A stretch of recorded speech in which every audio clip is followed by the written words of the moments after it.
Trouble around the country this morning. The COVID surge and tough weather combining to cause the problems. Let's take a live look at the I-95 corridor in Virginia right there. Look at that. Some of those cars have been stuck for more than 10 hours. Boy, the rough weather is making it difficult to navigate the roads right now.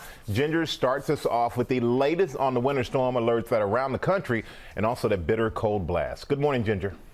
Good morning to you. You know, I'm going to call this no joke January. It is coming in cold and vicious. Look at some of this, the warnings. 20 states, Oregon to Michigan, are on alert for the next storms. And yes, that is plural. Well, last night the storm moved out, but then the temperatures plummeted, causing horror on the highway in Virginia. They're still stuck this morning. Overnight, travel turmoil in Northern Virginia. People trapped in their vehicles waiting to be rescued. Some of them barely moving for up to 15 hours. Looking south, traffic looking north. This is all happening just 60 miles outside of Washington, D.C.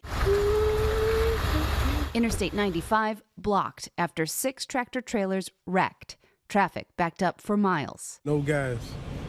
How long have you been out here? Since 8:30 last night. Drivers forced to sleep in their cars, temperatures falling well below freezing. It's about 25 degrees Fahrenheit, so it's freezing. So not only are people frustrated, but there's that safety concern. The storm swallowing the mid-Atlantic in the first big snow of the season. Up to 15 inches of wet snow from Virginia to Maryland, taking down trees and power lines. Those next storms producing more than 2 feet of snow from parts of the Cascades right through the Rockies. Great for skiers and snowboarders, not so easy on the roads. And coast to coast, we're talking about sub-freezing wind chills. That next Arctic blast will bring them even colder. Temperatures plummeting almost as deeply as the potential for Michael's sack record. George?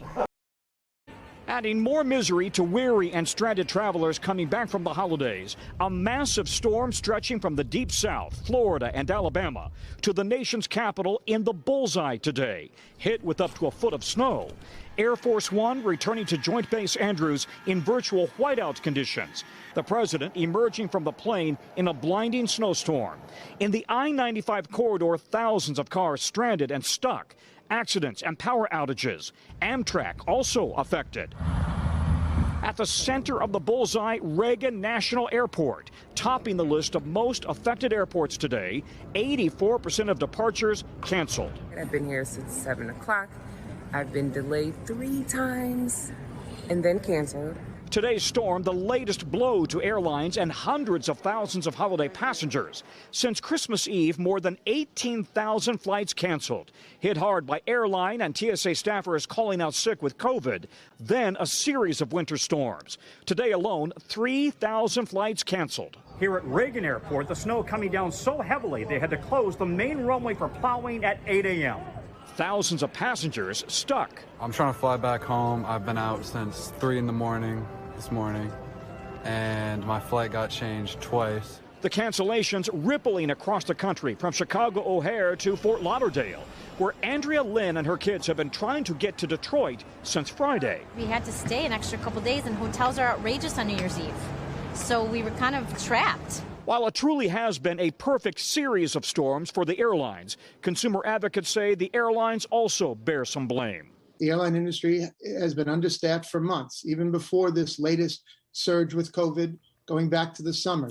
So, Tom, how are things looking for tomorrow, air travel-wise? So far, 400 flights canceled for tomorrow. That will likely grow through the night and through tomorrow, but hopefully that tomorrow gives them the opportunity to recover and start to get people on their way, Lester.